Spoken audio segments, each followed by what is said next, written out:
All right, Shalom. Before I start, I'm going to give all praises to Yahweh, Bahashim, Yahweh Shai, Bahashim, Rachak Chorash. Double honors to the elders and apostles of Great Millstone. Peace, blessings, and salutations to all the elect Akim, Wa Akwath, learning and teaching in truth and sincerity. We have another video right here. It says, Black family sees home value increase $500,000 after erasing themselves from appraisal. All right, and we're going to be going through it. It says there is a renewed focus on racism and structural inequality in the process of buying and selling homes after black couples share their experience of how their home increased in value by $500,000 when they had a white person stand in as the owner of the house. All right, and really this is nothing new, but you know, y'all that know me, these are the type of things I like focusing on. All these little Salaki, y'all. You're going to realize one way or another that this is not your world. If you are an Israelite, a so-called Negro, Latino, Native American, you're going to realize either the hard way or the smart way that this is not your kingdom, and you need to be seeking Yahweh Ba'Shem Yahweh Shai. All right. Obviously, we're still in a so-called racist arena. All right. Niggas think because it's 2021 and they can go, play paintball. Things are not, it's not like the old days. No, you're right. It's a new form. All right. And this just goes to show you that this system is not built for us. No matter if you went to school, no matter if you went to college, no matter if you're a good, well-spoken Negro, clean cut, do everything that you told, we're at every disadvantage here. All right. And we are still under these curses. All right. Deuteronomy 28, in which they're about to be lifted, but they're still here. Deuteronomy 28 and 44. I'll start at 43. It says, a stranger that is within thee shall get up above thee very high, and thou shalt come down very low. He shall lend to thee, and thou shalt not lend to him. He shall be the head, and thou shalt be the tail. And this is what we see and experience every day. We're at the tail end of society, and there's no debating or hushing this. You know, we're not paranoid, y'all. We're not crazy. Like I said, you can go, they'll make fun of us. Oh, y'all are a bunch of rejects. Okay, so we're social rejects. Okay, we're outside of the norm. But what about the Israelites who did go according to society the right way? What about the Jake who are good coons and good little boys and girls? Even they still catch their hell. So ultimately, we need to be seeking the kingdom. So let's let it play. At H&R Block, get the expert. Not your world under no circumstance. The Lord wasn't playing with us. You might get somewhere decent to stay. You might get a little business under you, but you're not about. This is not the kingdom. And if you see a Israelite who is living like they're in the kingdom, they probably got a big fall coming before destruction. No, what was it? Before pride go, pride go before destruction, and haughty spirit before a fall. All right. Water views. A school right down the hill. So the house used to end. This 4-bedroom home in the hills of Marin, north of San Francisco, offers lots of light, water views, a school right down the hill. So the house used to end right here. Owners Paul Austin and Tanisha Tate Austin knew it was worth at least $1.3 million based on a 2019 appraisal. But looking to borrow as the housing market heated up, Paul met a new appraiser and showed her around. And what was the number value? You open up that piece of paper and what is it? Oh, $998,000. Less than $1 million. Less than $1 million. Which means almost $400,000 less than yes. the appraisal you'd gotten a year earlier. Yes. And so they applied for a new appraisal. But this time, I'm going to guarantee that I'm going to get the appraisal that my house is supposed to get. And in the United States, what is your best guarantee of getting the best rate possible? Being white. So they worked to erase themselves from their own home. All right, because everybody understands, no matter how much these people like to pretend like we're crazy, this is Esau's system, and he has set up laws that allow him to get up over us, that are written in his papers, that are not necessarily blatantly racist. They don't have the laws anymore saying, okay, if you're black, you can't buy property. If you're Mexican, you can't walk in here. But no, what they do have now, what is tax brackets. All right. Your marital status. That's how they know. All right. Now the majority of Israelites, you come up in what? A single parent household. So you already knocked off. All right. You in a low bracket, and your parents wasn't married, so they already looking at you like a damn bastard. And that's how they treat us. All these different little things, address, your zip code, the area that it's in, certain zip codes for insurance. You type it in, your insurance is going up. All these slick little things, your last name, hell, how your first name is spelled and pronounced. This devil is slick. Let me get something real quick. This isn't all by chance. White people didn't just magically become better than everybody. This man has set up decrees to keep him at the top and to keep us at the bottom. Let me see.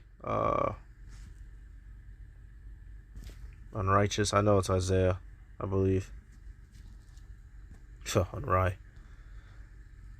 Yep, Isaiah 10 and 1. Woe to them that decree unrighteous decrees and right grievousness, which they have prescribed, to turn aside the needy from judgment, and to take away the right from the poor of my people, that widows may be their prey, and that they may rob the fatherless. And that's what you see. This man has set up systems to where the rich stay up top, and the people at the bottom, mainly us the Israelites, we stay at the bottom, and we can't do anything about it legally. All right, you have to hop through them loopholes with lawyers and all that, and the only way you're going to do that is if you have mounds of motherfucking money, which goes to what? Isaiah, not Isaiah, Sirach. Is that the 11th chapter? Or is it 13? Okay, you got right here. You got 13 and 3, but I want to get, is it 13 and 11? Let me see. Salakia, y'all. Okay, yeah. Yep, Sirach 13 and 21. A rich man beginning to fall is held up of his friends, but a poor man being down is thrust away by his friends.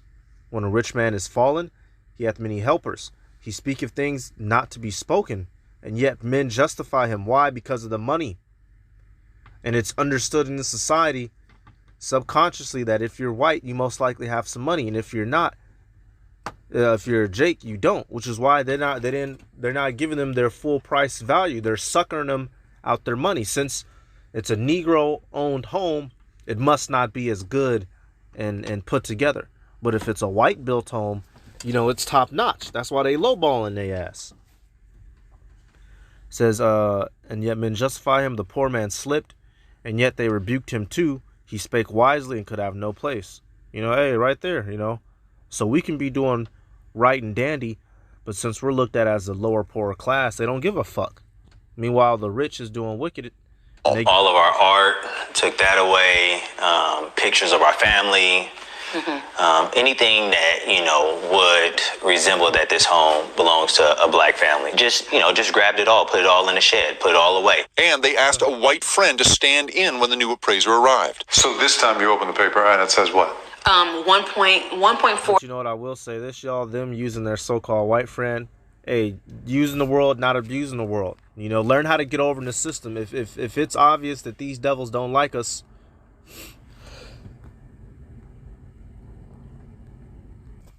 Slakia, if it's obvious that these devils don't like us, learn how to use the system to the best of your advantage. Don't be a coon. But shit, they eating my friend. I did the same thing. Yes, $500,000 difference. Imagine what that money can do for a family. That's seed money for a business. That's a second home you could rent out. That's college tuition. Now, imagine this whole community misses out on those opportunities. It shows that this is a far larger problem than this one address. Carla Duffy, a homeowner in Indianapolis, told NBC's Priscilla Thompson about using a similar tactic. I met with two of my girlfriends. Both are married to white men, and I was like, okay, I need to borrow one of y'all husbands. She a coon. Her two friends are two NBs married to some Edomites. Her appraisal came back at double the value. A survey of the same thing. She used her friend's white husband. Studies of racial disparities in the U.S. mortgage market found that discrimination inhibits upward social mobility of minorities and exacerbates large racial disparities in wealth. And that's the sum of it right there. It says, because home equity is the major source of wealth accumulation for most households in the U.S.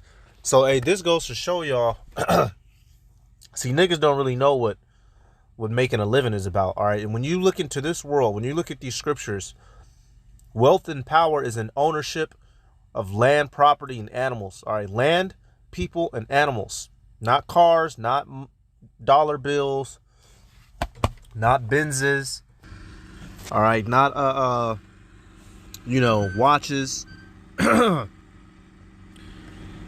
amount of people, the physical space in the world that you own, and animals that you got reproducing and constantly bringing in more flow, that's true wealth. And we are barred from that. And that man knows this. All right, matter of fact, what he does, you go to Sirach, let's flip. Salaki for all the coughing and stuff, y'all. I don't know what happened. I just woke up this morning down. 34 and 22. He that taketh away his neighbor's living slayeth him. And he that defraudeth the labor of his hire is a bloodshedder. You start back up one. It says the bread of the needy is their life. He that defraudeth him thereof is a man of blood. Right there. So this man is defrauding us out of our work and our ability to live properly, which leads to what? Us living this lower, meager lifestyle, resorting to killing and stealing. Which we're not guiltless, faultless for that. Our people shouldn't be doing that. But hell, it's a two-edged sword. God damn it. And this man, he doesn't want us obtaining real wealth like what they're trying to do here. They want us working at 7-Eleven and all that bullshit. They want us renting and moving every couple years while they own every damn thing. While we making $9.99 an hour and they own everything. Because home equity is crucial for building wealth. Yep. In fact, this community, known as Marin City, was held back for decades. When Paul's family moved here from the south to work in the shipyards, redlining meant it was the only place in the area where African Americans were allowed to buy a home, while white residents could buy and sell anywhere. So today, Marin, man, we ain't making this shit up, man. It's a whole fucking world against us. Ain't nobody trying to be the victim. We was born a victim. This shit don't feel good, nigga. Can't even go nowhere without motherfuckers looking at us crazy. City's median income is less than $30,000 a year. Neighboring Mill Valley, a mile away, is nearly 3 times that. In theory, this home should have been your family's escape from that history. Yes. Right. Yes. Like, we shouldn't had to repeat what my grandparents had to go through 50 plus years ago. It's frustrating. But we are. So what does that go to show you? We're still in fucking slavery. All right, so I just got one more. It's time to look towards the kingdom, Jake. Seek the kingdom, man. Tell your woman, baby, we getting an apartment and you gonna have to be okay with it. Cause I know she be up in his ear, making him do shit. This ain't our fucking kingdom, y'all. You gotta come to that realization and accept it. Not accept it, you got to accept it. All right, Hebrews 13 and 14. For we have no continuing city, but we seek one to come. All right, so what we are to be seeking is a kingdom, because nothing here is going to prosper for us. This devil has everything, and he ain't not letting it go without a fight. So it's going to take the return of our Lord Yahweh Shai, or the upliftment of his elect, to break this devil's hand. We're going to grab this fucker spiritually by the heel, like Jacob grabbed Esau in the womb, and we're going to pull this fucker down. That's the only way. All right, so I'm going to give all praises to Yahweh, Bahashim, Yahweh Shai, Bahashim, Ruach HaKodesh. Double honors to the elders and apostles of Great Millstone. Peace, blessings, and salutations to all elect Akim, while Akwat, learning and teaching truth and sincerity. I'm going to say Shalom.